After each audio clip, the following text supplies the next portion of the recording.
Welcome back. Mizhiyoram the ladies show. അപ്പോൾ എൻ്റെ കൂടെ നിൽക്കുന്നത് നിങ്ങൾക്ക് എല്ലാവർക്കും അറിയാം. ഇപ്പോൾ കാണുന്ന ആൾക്കാർക്കാണെങ്കിൽ ജ്യോതിഷ്യൻ സഞ്ജയ് സാർ എൻ്റെ കൂടെ നിൽക്കുന്നത്. അപ്പം എന്തായാലും സാർ, അപ്പം നിങ്ങൾക്ക് ക്വസ്റ്റ്യനിലേക്ക് വരാം. ഇപ്പോൾ ഞാൻ കണ്ടിട്ടുള്ള ഒരുവിധ ജോത്സ്യൻസ് ഒക്കെ അവർ ഏറ്റവും കൂടുതൽ പോസിറ്റീവ്സ് ഒന്നും പറയത്തില്ല, ഫുൾ നെഗറ്റീവ്. അതൊരു ബിസിനസ് മൂഡാണ് അല്ലേ? കാരണം നെഗറ്റീവ് പറയും. ഈ വിളിക്കുന്ന ആൾക്കാർ ബുദ്ധിമുട്ടുള്ള ആൾക്കാരായതുകൊണ്ടാണല്ലോ ജോത്സ്യനെ കാണാൻ പോകുന്നത്. അപ്പോൾ വളരെ 100% സന്തോഷമുള്ള ഒരാളും പോയിട്ടും ജോത്സ്യനെ പോയിട്ട് മീറ്റ് ചെയ്യത്തില്ല. അപ്പം ഞാൻ കണ്ടത് വെച്ച് വളരെ വ്യത്യസ്തമായ ഒരു വ്യക്തിയാണ് ഇദ്ദേഹം വളരെ പോസിറ്റീവായിട്ട് കാര്യങ്ങൾ പറയാം. അങ്ങനെ പ്രശ്നങ്ങളില്ല എന്നാൽ പ്രശ്നങ്ങളുണ്ട്, എല്ലാ പ്രശ്നങ്ങളാണെന്ന് പറയണേ ഇല്ല. അപ്പം ഇദ്ദേഹത്തിനോട് ചോദിക്കണം, ഇന്ന് നിലവിലുള്ള ജ്യോതിഷ്യൻ അല്ലെങ്കിൽ ജ്യോതിഷ്യ എത്രമാത്രം ശരിയാണ്? അതിൽ എത്ര ആൾക്കാർ ഒരു 100% ബിസിനസ് അല്ലാതെ ചെയ്യുന്നുണ്ട്? എൻ്റെ ദൈവമേ, എന്നോട് എന്തോ ചോദിക്കുന്നത്. കാരണം നിലവിലുള്ള ഈ ജ്യോത്സ്യന്മാരെ കുറിച്ചൊക്കെ ഇങ്ങനെ ഈ പ്രൊഫഷൻ കൈകാര്യം ചെയ്യുന്നവരെ കുറിച്ച് ചോദിക്കുമ്പോൾ ഞാൻ എങ്ങനെയാണ് അങ്ങനെയൊക്കെ ഉത്തരം പറയുക? പിന്നെ നിലവിൽ ഒരു പ്രധാനപ്പെട്ട കാര്യം എത്രമാത്രം സമർപ്പണം ഉണ്ട് എന്നുള്ളത് സംശയമാണ് എനിക്ക് പലപ്പോഴും. ബിസിനസ് മൂഡിൽ സമർപ്പണം ഉണ്ട് എന്നുള്ളത് ഇത് പഠിച്ചാൽ തീരുന്നില്ല. ഇന്ത്യയിലെ എല്ലാ ശാസ്ത്രം, സംഗീതശാസ്ത്രം, നാട്യശാസ്ത്രം, പിന്നെ ശബ്ദശാസ്ത്രം, ജ്യോതിഷം, ആയുർവേദം, തച്ചുശാസ്ത്രം, വാസ്തുശാസ്ത്രം, തച്ചുശാസ്ത്രമൊക്കെ ഉണ്ട്, ഒരുപാട് ഗംഭീരമാണ്. അങ്ങനെ ഈ ശാസ്ത്രങ്ങളൊന്നും തന്നെ തീരുന്നില്ല. അത്രമാത്രം ധ്യാനത്തിലൂടെ വേണം ഇത് ഉരുത്തിരിയാൻ. കുറച്ച് പുസ്തകം പഠിച്ചുകൊണ്ട് മാത്രമൊന്നും ആവുന്നില്ല.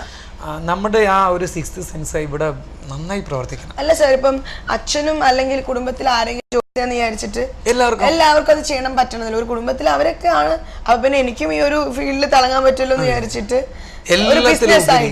എല്ലാത്തിലും ഉപരി മനുഷ്യനോടുള്ള സ്നേഹം അനന്തമായിരിക്കണം. അതെ, ഞാൻ തന്നെയാണ് ഈ മുന്നിലിരിക്കുന്ന ആളെന്ന് എനിക്ക് തോന്നണം. അതെ, ആ അനുഭവത്തിൽ നിന്ന് ഉത്തരം കൊടുക്കുമ്പോഴാണ്. കാരണം എനിക്ക് ഈ അനുഭവം വന്നാൽ ഇതൊന്നും അറിയാത്തവനായി ഞാൻ ഒരാളുടെ മുമ്പിൽ എത്തിയാൽ എങ്ങനെയായിരിക്കും?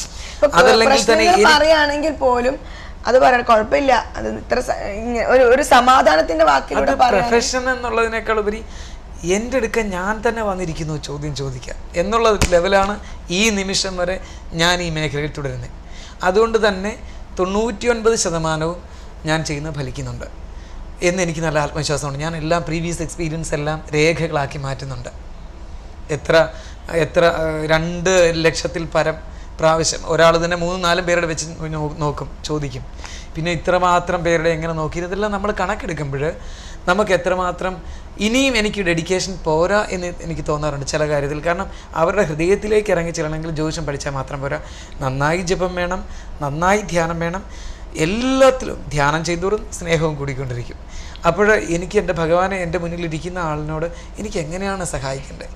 അപ്പോൾ അത് മോഡേൺ സൈക്കോളജിയോ ഏൻഷ്യൻ സൈക്കോളജിയോ ഒന്നും വ്യത്യാസമില്ലാതെ ജ്യോതിഷം പഠിക്കുമ്പോൾ തന്നെ അതുകൊണ്ട് ആ സമകാലിക ശൈലികളെല്ലാം ഞാൻ ഒപ്പിയെടുക്കുമെന്ന് പറഞ്ഞു. ഈ വരുന്ന ആൾ ഒരു ജ്യോത്സ്യനെ പ്രതീക്ഷിക്കുമ്പോൾ ആ ജ്യോത്സ്യൻ്റെ അടുക്കിലേക്കാണ്, ഒരു ജ്യോതിഷിയുടെ സമീപത്തേക്കാണ് വരുന്നതെന്ന് പറയുമ്പോൾ പോലും പ്രശ്നങ്ങളെ അതിജീവിക്കണം. അതിന് ഈ മനുഷ്യൻ പറ്റുമോ ഇല്ലയോ എന്നൊരാശങ്കയോടെ എത്തുന്നത്. ചിലർ 100% ശുഭാപ്തി വിശ്വാസത്തോടായിരിക്കും വരുന്നത്, മുന്നേ പലരും പറഞ്ഞ അനുഭവത്തോടെ. ചിലരിതൊന്നും അല്ലായിരിക്കും, ചിലർ പരീക്ഷണാർത്ഥം വരും. ഇങ്ങനെ പലതും ഉണ്ട്. പിന്നെ പ്രതീക്ഷയ്ക്കനുസരിച്ച് എൻ്റെ ഒരു പ്രത്യേകത, ജ്യോത്സ്യന്മാരുടെ നിലവിലുള്ള ശൈലികളിൽ നിന്നൊക്കെ ഞാനൊരു സാധാരണ രൂപം, അതിന് വേണ്ടുന്ന ഒരു രീതി, സ്റ്റേജ് അറേഞ്ച്മെൻറ്റ്സ് ഒന്നും ഇല്ലാതെ ഒരു വലിയ എന്നെ കണ്ടാതൊന്നും തോന്നത്തില്ലല്ലോ. സാധാരണ വളരെ സിമ്പിളായി പെരുമാറുക. പക്ഷെ ആ സിമ്പിളായിട്ട് പെരുമാറുന്നത് ഇന്നത്തെ ആധുനിക ആളുകൾക്ക് പ്രശ്നമാണ്.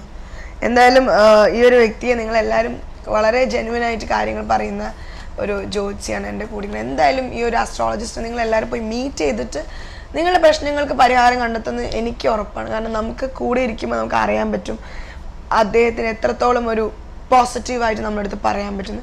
യെസ്, കോളർ ഉണ്ട്. ഹലോ, നമസ്കാരം, മിഴിയോരത്തിലേക്ക് സ്വാഗതം. ആരാ വിളിക്കുന്നത്? ചോദിച്ചോളൂ സാർ. ഓക്കെ,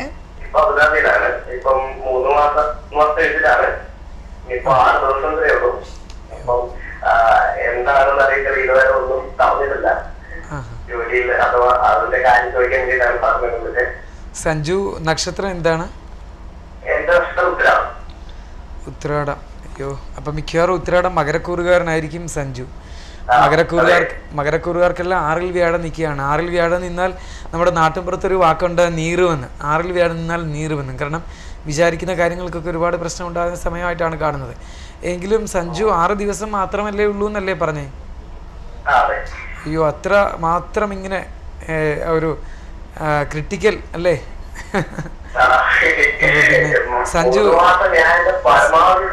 സഞ്ജുവിന്റെ മേഖല ഏതാണ്?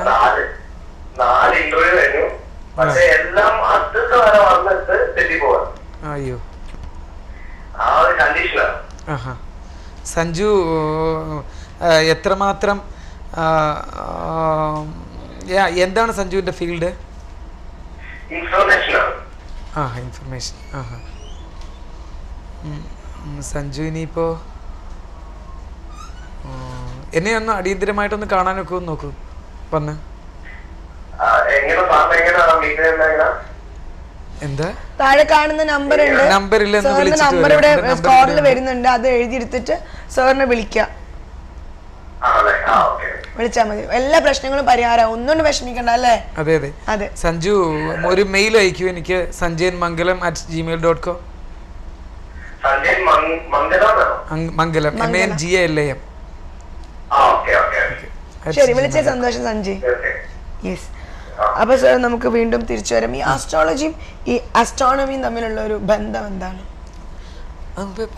പറഞ്ഞു, പക്ഷെ അതിന്റെ ഒരു അത് ശരിക്കും അത് സത്യമാണോ? അതോ? തീർച്ചയായിട്ടും സത്യം തന്നെ. കാരണം ഗ്രഹങ്ങളുടെ റേസ് മനുഷ്യനിൽ ഉണ്ടാക്കുന്ന മാറ്റം. കാരണം ഒരു കുട്ടിയെ പ്രസവിക്കുന്ന സമയത്ത് ജാതകം എന്ന് വെച്ചാൽ തല പുറത്ത് വരുന്നത് എന്നാണ് ആ വാക്കിൻ്റെ അർത്ഥം. ആ കുട്ടിയുടെ തല ഡെലിവറി ടൈമിൽ പുറത്തേക്ക് വരുന്ന ആ സമയം ഈ സൂര്യനിൽ നിന്നുള്ള അമൃതരശ്മികൾ, പോസിറ്റീവ് റേസ്, ആ കിരണങ്ങൾ ആ കുട്ടിയുടെ ഏത് മുറിയിലും ഉണ്ടല്ലോ ആ റേസ്, അത് കുട്ടിയുടെ തലയിലേക്ക് പതിയുന്ന സമയം അനുസരിച്ചാണ് കുട്ടിയുടെ ജന്മ. പക്ഷെ ഇത് ഒരു ഹിന്ദു മതം എന്ന ഒരു മതം മാത്രമാണ് ഈ ഒരു ശാസ്ത്രത്തിൽ കൂടുതലായിട്ടും എന്താ പറയുക അന്ധമായിട്ട് വിശ്വസിക്കുന്നത്. വിശ്വാസങ്ങളെല്ലാം ഒരു പരിധിയിൽ അന്ധമല്ലേ? അതെ, അത് സത്യമാണ്. എല്ലാ വിശ്വാസം അന്ധമാണ്. പക്ഷെ ഈ ഒരു അസ്ട്രോളജി ഇപ്പം മുസ്ലിംസ് ആണ്, ഇസ്ലാം ആണെങ്കിലും ക്രിസ്ത്യൻസ് ആണെങ്കിലും ഒക്കെ അവരൊക്കെ നമുക്ക് വരണോടുത്ത് വെച്ച് കാണാം എന്ന് പറയാറുണ്ട്. ഇപ്പം ഏറ്റവും കൂടുതൽ എടുത്തു നോക്കുകയാണെങ്കിൽ ജാതകം നോക്കിയത് കുറേ ആൾക്കാർക്ക് സത്യമായ കാര്യങ്ങളുണ്ട്. വിവാഹം എന്താ പറയുക, ആദ്യം വിവാഹം കഴിച്ച് ഡിവോഴ്സ്ഡ് ആവും, എന്നിട്ട് വീണ്ടും കല്യാണം കഴിക്കും, അല്ലെങ്കിൽ ഇന്ന സമയത്ത് ബുദ്ധിമുട്ടുകൾ ഉണ്ടാവും. എല്ലാം നോക്കുമ്പോൾ ശാസ്ത്രം പറഞ്ഞ പോലെ തന്നെയാണ് മുന്നോട്ട് പോകുന്നത്.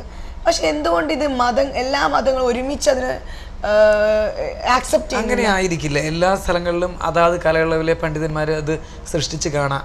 അല്ലെങ്കിൽ ഗ്രീക്ക് അസ്ട്രോളജി ഇല്ലല്ലോ, ഉണ്ടാകത്തില്ലല്ലോ. ഗ്രീക്ക് അസ്ട്രോളജി പണ്ടൊന്നും പക്ഷേ ഈ ലാപ്ടോപ്പിൽ നോക്കി സൈറ്റ് നോക്കിയിട്ടല്ലായിരുന്നല്ലോ പറയും. ടെക്നോളജി വലുതായപ്പോൾ അത് അല്ല. അതിനൊരു ഉദാഹരണം എനിക്ക് തന്നെയുണ്ട്. ഞാനാണ് ഒരു ദിവസം എന്നെ കാണാൻ റഷ്യയിൽ നിന്ന് ഒരാൾ വന്നപ്പോൾ ഒരിക്കൽ അദ്ദേഹം എന്താ ഈ ഒരു വലിയ ആശ്രമ സംഘടനയുടെ ഒരാളായിരുന്നു. അദ്ദേഹം വന്ന് പറഞ്ഞപ്പോൾ അദ്ദേഹം രാവിലെ ജ്യോതിഷം നോക്കി കഴിഞ്ഞപ്പോൾ തൊട്ട് അദ്ദേഹത്തിന് എന്നോടുള്ള ഇഷ്ടം കൊണ്ട് ഞാൻ ഇങ്ങനെ മുറി വിസിറ്റിംഗ് റൂമിൽ ഇരുന്നോളാം, ഇപ്പുറത്തെ ഇടയ്ക്കിടയ്ക്ക് ആളുകൾ വന്ന് പോകുമ്പോൾ ഒന്ന് കയറി കണ്ടോളാം, വൈകുന്നേരമേ പോകുന്നുള്ളൂ എന്ന് പറഞ്ഞു. അപ്പോൾ വൈകുന്നേരം ആയി കഴിഞ്ഞപ്പോൾ അദ്ദേഹം ചോദിച്ചു, 5 മണിക്ക് ജ്യോതിഷം ക്ലോസ് ചെയ്യും, സൂര്യൻ അസ്തമിക്കുമ്പോഴത്തേക്കും നമ്മൾ ജ്യോതിഷം നിർത്തണം. അപ്പോൾ അദ്ദേഹം എന്നോട് ചോദിച്ചു, ഇന്ന് എത്ര ഗ്രഹനിലകൾ കുറിച്ചു എന്ന് ചോദിച്ചു. എക്സ്ക്യൂസ് മീ, നമുക്ക് തിരിച്ചു വരാം. ഒരു കോളർ ഉണ്ട്. ഹലോ, നമസ്കാരം. ആരാ വിളിക്കുന്നത്? അശ്വതി. ചോദിച്ചോ. പറഞ്ഞോളൂ അശ്വതി. എന്താണ്? ഹലോ, എന്താ പറഞ്ഞത് അശ്വതി? എന്താ പറഞ്ഞത്? ആ പറഞ്ഞോളൂ.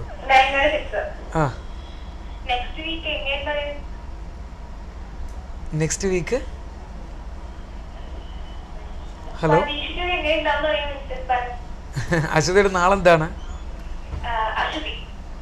അശ്വതി തന്നെ. അശ്വതി, അങ്ങനെ ഒരു ഫലം പറച്ചിൽ അത്രമാത്രം ശരിയാവില്ല കുട്ടി. അത് പലപ്പോഴും ടി വിയിൽ ചെയ്യുമ്പോഴും ഞാൻ അതുകൊണ്ടാണ് ടി വിയിൽ ഫലം പറയുന്ന ഒരു പ്രോഗ്രാമിന് ചാനലുകളിൽ വിളിച്ചാലൊന്നും പ്രത്യക്ഷപ്പെടാത്തത് തന്നെ. പൊതുവായിട്ടുള്ളൊരു ഫലം അങ്ങനെ പറയുമ്പോൾ അശ്വതിയുടെ ഫലത്തിൽ അത് സമ്പൂർണ്ണമായിട്ട് എപ്പോഴും ശരിയല്ല. ഞാൻ അതുകൊണ്ട് അങ്ങനെ എഴുതാറില്ല. അത് ട്രഡീഷണൽ നിരക്കുന്ന കഥയുമല്ല. അതൊരു പബ്ലിസിറ്റിയുടെ ഭാഗമാണ്. പിന്നെ പൊതുവേ അശ്വതിക്കാർക്ക് മുമ്പ് ഒരാളോട് ഞാൻ സംസാരിച്ചുള്ള അശ്വതിയും ഭരണിയും കാർത്തികക്കാലും മേടക്കൂറുകാരാണ്. അവർക്ക് പൊതുവേ അത്ര നല്ലൊരു കാലയളവല്ല. പിന്നെ അശ്വതിയുടെ ഗ്രഹനില അനുസരിച്ച് വല്ല പോസിറ്റീവായിട്ടുള്ള കാര്യങ്ങൾ ആ ഗ്രഹനിലയിൽ അശ്വതിക്ക് ഉണ്ടെങ്കിൽ അത് അശ്വതിയെ സ്വാധീനിക്കുന്നത് എങ്ങനെയാണെന്ന് അറിയണം. അതിൻ്റെ പ്രശ്നം അശ്വതിയുടെ ഗ്രഹനില അനുസരിച്ചാണ് ഫലം കൂടുതൽ വരുന്നത്. പിന്നെ മാറി മാറി വരുന്ന ഗ്രഹങ്ങളുടെ നിപ്പും അതാത് കാലയളവിലുള്ളതുകൊണ്ട് ഇതെല്ലാം കൂടെ ഏത് തരത്തിൽ അശ്വതിയെ ബാധിക്കുമെന്ന് എനിക്ക് ആ രീതിയിൽ നോക്കിയാലേ പറയാനൊക്കൂ. ഈ രീതിയിൽ ഇപ്പോൾ അശ്വതിയെ എനിക്ക് സമാധാനിപ്പിക്കാനൊക്കില്ല. ഞാൻ എന്തെങ്കിലും പറഞ്ഞാൽ അത് അപൂർണമായിരിക്കും. അശ്വതി മെയിൽ ചെയ്യുക, പിന്നെ അശ്വതി എന്നെ വിളിച്ചു ചോദിക്കുക, സമയമുണ്ടെങ്കിൽ അശ്വതി എന്നെ വന്ന് നേരിൽ കാണുക. സന്തോഷം അശ്വതി. അപ്പൊ സാർ ഞാൻ പറഞ്ഞിട്ട് ഒരു നാള് നമ്മൾ പൂർത്തിയാക്കി തിരിച്ചു വരാം. അപ്പൊ നമ്മൾ പറഞ്ഞത് പോയി. അപ്പോൾ ആ സ്ത്രീ എന്തായിരുന്നു പറഞ്ഞേ? റഷ്യൻ. റഷ്യൻ.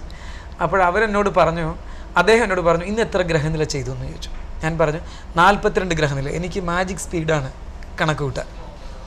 അദ്ദേഹം എന്നോട് പറഞ്ഞു മേലാൽ ഇനി ഇങ്ങനെ ബ്രെയിൻ ഉപയോഗിക്കരുത്, പ്രഡിക്ഷൻ്റെ ആഴങ്ങളിലേക്ക് പോവുക, ടെക്നോളജി ഒത്തിരി വികസിച്ചു, കണക്ക് കൂട്ടാൻ സോഫ്റ്റ്വെയർ ഉപയോഗിക്കാം, അതുകൊണ്ട് അങ്ങ് സോഫ്റ്റ്വെയർ ഉപയോഗിക്കൂ. അപ്പോൾ കണക്ക് കൂട്ടുന്ന പിന്നെ അങ്ങയുടെ പെർഫോമൻസിൻ്റെ പെർഫെക്ഷൻ കൂട്ടുക, ഫലം പറയുന്നതിൻ്റെ പൂർണ്ണത കൂട്ടുക, ശാസ്ത്രം ഇത്രയും വളർന്നപ്പോൾ ടെക്നോളജിയെ കൂട്ടുപിടിച്ച് കണക്ക് കൂട്ടി വയസ്സാവാതിരിക്കുക എന്ന് പറഞ്ഞപ്പോൾ ആ ദിവസമാണ് ഞാൻ കമ്പ്യൂട്ടർ എടുക്കുന്നത്. ഇപ്പോഴും ഞാൻ കണക്ക് കൂട്ടിയതിന് ശേഷം ക്ലിയർ ആണോ എന്ന് നോക്കാൻ ചിലപ്പോൾ സംശയം വന്നാലേ ഞാൻ കമ്പ്യൂട്ടർ ഉപയോഗിക്കുന്നുള്ളൂ. പിന്നെ കമ്പ്യൂട്ടറിലെ ഫലം അത്രമാത്രം ശരിയാവില്ല. അത് നിയമങ്ങളെല്ലാം അതുപോലെ എഴുതി വെച്ചിരിക്കുക. ഒരു ജോലിസിന്റെ ബുദ്ധി അവിടെ വർക്ക് ചെയ്താൽ ഫലം ശരിയാകും. ഹലോ, നമസ്കാരം. ആരാ വിളിക്കുന്നത്? ഹലോ, ആരാ വിളിക്കുന്നത്? പേര് പറഞ്ഞോളൂ. റോസ്. സംസാരിച്ചോളൂ സാറിന്റെ അടുത്ത്. പറഞ്ഞോളൂ. ഞാൻ എന്റെ മകന് വേണ്ടിയാണ് സംസാരിക്കുന്നത്. പറയൂ. എന്റെ മകന് 26 വയസ്സായി. അത്തം നാളാണ്. നാട്ടിലെ ചെന്നൈയിൽ ഒരു അഡ്വക്കേറ്റ് ആയിട്ടാണ് അവൻ ജോലി ചെയ്യുന്നത്. ഇപ്പൊ ജോലി ചെയ്യുന്ന സ്ഥാപനത്തില് മോണിറ്ററി ബെനിഫിറ്റ് വലുതായിട്ട് അവനില്ല, സ്ഥാപനത്തിനും വലിയ ഗതിയില്ല. പക്ഷെ ഒരുപാട് അവന് എക്സ്പോഷർ കിട്ടുന്നതുകൊണ്ട് പഠിക്കാനും സാധിക്കുന്നുണ്ട്. അവൻ വെള്ളമില്ലാത്തൊരു ഡിലമയിലാണ്. മോണിറ്ററി ബെനിഫിറ്റ് ഒന്നും ഇല്ലാത്ത ഈ സ്ഥാപനത്തിൽ ജോലി ചെയ്യണോ, അവന്റെ ഫ്യൂച്ചർ എന്താണ് എന്നൊക്കെ ഉള്ളതിനെ പറ്റി ഞങ്ങളും അറിയതാണ്. അതിനെ പറ്റി എന്തെങ്കിലും ദിവസം പറയാൻ പറ്റുമോ? അത്തനക്ഷത്രം കന്നിക്കൂറുകാർക്കൊക്കെ ഇപ്പൊ 10ൽ വ്യാഴം നിൽക്കുന്ന സമയം, ഒരുപാട് ക്ലേശിക്കേണ്ട സമയമൊക്കെ കഴിഞ്ഞു പൊതുവെ. പറഞ്ഞോളൂ. അപ്പൊ എന്തുകൊണ്ടാണ് അല്ലെ എന്തെങ്കിലും പുരോഗതി ഉണ്ടാവാൻ പുരോഗതി ഉണ്ടാവാനായിട്ട് ഇടയുണ്ടോ ഉടനെ തന്നെ? അത് ഒരു സെക്കൻഡ് എന്തെങ്കിലും പുരോഗതികൾ ഉണ്ടാവാൻ സാധ്യതയുണ്ടോ? പറഞ്ഞോളൂ. അപ്പോൾ ഇപ്പോൾ അഡ്വക്കേറ്റായി നിൽക്കുന്നു. ശരിക്കും സാമ്പത്തിക ഭദ്രത കുറവ്, പക്ഷേ തൊഴിൽപരമായ ആശ്വാസമുണ്ട്, കൂടുതൽ എക്സ്പോഷർ കിട്ടുന്നുണ്ട്, ഇത്രയാണ് പറഞ്ഞത്. ശരിക്കും അത്തനക്ഷത്രക്കാരുടെ വലിയ കടമ്പകളൊക്കെ കഴിഞ്ഞിരിക്കുന്ന ഒരു സമയമാണ്. ഏഴരശനിയുടെയൊക്കെ ആ വലിയ തീക്ഷ്ണതകളൊക്കെ കഴിഞ്ഞു. ഇനി ഉയർച്ചയുടെ സമയമാണ്, ഒരുപാട് വികസിക്കുന്ന സമയമാണ്. കേട്ടിടത്തോളം ആ കുട്ടിയുടെ ഗ്രഹനില എങ്ങനെയായിരിക്കും എന്നെനിക്കൊരു ചിത്രം കിട്ടുന്നുണ്ട്. കാരണം അഡ്വക്കേറ്റ് ആവണമെങ്കിൽ അപ്പോൾ പൊതുവേ നമുക്ക് പേടിക്കേണ്ട എന്നാണ് എൻ്റെ അഭിപ്രായം. എങ്കിലും എനിക്കൊന്ന് മെയിൽ ചെയ്യുക, അതുപോലെ തന്നെ പരമാവധി സമയമുണ്ടെങ്കിൽ എന്നെ വന്നൊന്ന് കാണാൻ ശ്രമിക്കുക. അപ്പോൾ എനിക്കത് വിശദമായി സംസാരിക്കാൻ സാധിക്കും. അത് നിങ്ങൾക്ക് നല്ല ഒരു വഴി ഞാൻ തരാം, ഒരു ഗൈഡൻസ് തരാം. ശരി, വിളിച്ച സന്തോഷം മാം. യെസ്. അപ്പം ഓരോ നാളുകൾക്കും ഓരോ ഫലങ്ങൾ അങ്ങനെ നിശ്ചയിച്ചു വെച്ചിട്ടുണ്ട്. അപ്പൊ അശ്വതി നാളുകൾക്ക് ഇങ്ങനെയൊക്കെ വരും. അത് അങ്ങനെയല്ല, പ്രമാണങ്ങളുണ്ട്. അതിനെ പ്രമാണങ്ങൾ നമ്മൾ പഠിക്കുകയാണ്. ഹരിക്കുമ്പോൾ താഴത്തെയും 0 മേളത്തെയും 0 നമ്മൾ വെട്ടിക്കളയും, ഹരിക്കുന്ന ഒരു രീതി കാണിക്കുമ്പോൾ. അപ്പോൾ അതുപോലെ തന്നെ ഈ പ്രമാണങ്ങളെ സാമാന്യ വിധിയായി കണ്ടുകൊണ്ട് പ്രമാണങ്ങൾക്ക് അതീതമായി ഫലിക്കുന്നത് എന്തെന്ന് പറയാൻ സാധിക്കണം ഒരു ജ്യോത്സ്യന്. ആദ്യമേ ഈ പ്രമാണങ്ങളെല്ലാം നമ്മൾ പഠിക്കും. ഇപ്പോൾ 1-ാം ഭാവത്തിൽ സൂര്യൻ നിന്നാൽ, 2-ാം ഭാവത്തിൽ സൂര്യൻ നിന്നാൽ, അല്ലെങ്കിൽ 7-ൽ ശുക്രൻ നിന്നാൽ, ഇങ്ങനെ ഓരോന്നിനും ഒക്കെ നെഗറ്റീവ് ഫലങ്ങളുണ്ട്. 5-ൽ ആദിത്യൻ, 9-ൽ ആദിത്യൻ, ഇങ്ങനെ ഓരോന്ന് പറയുമ്പോൾ ആ പ്രതികൂല ഫലങ്ങളൊക്കെയും ശുഭകരമായ ഫലങ്ങളും ഒക്കെ പഠിച്ചാലും പരസ്പരമുള്ള ഗ്രഹങ്ങളുടെ ദൃഷ്ടി ഏതെല്ലാം ദൃഷ്ടിയിൽ ഗുണകരമായി ന്യൂട്രലൈസ് ചെയ്യുമ്പോൾ, നിർവീര്യമാക്കപ്പെടുമ്പോൾ ദോഷങ്ങളെയോ ഗുണങ്ങളെയോ എങ്ങനെയൊക്കെയാണ് നിർവീര്യമാക്കുന്നതെന്നും അതിലൂടെ എത്രമാത്രം ദോഷഫലങ്ങൾ ഈ വ്യക്തിക്ക് അനുഭവിക്കാനിടയാകുന്നുവെന്നും ഗുണഫലങ്ങളെ അനുഭവിക്കാനിടയാകുന്നുവെന്നും പ്രത്യേക ഒരു കഴിവ് വേണം കണ്ടെത്താൻ. അപ്പോൾ എന്തായാലും നമുക്ക് കുഞ്ഞു ബ്രേക്ക് എടുത്ത് തിരിച്ചു വരാം.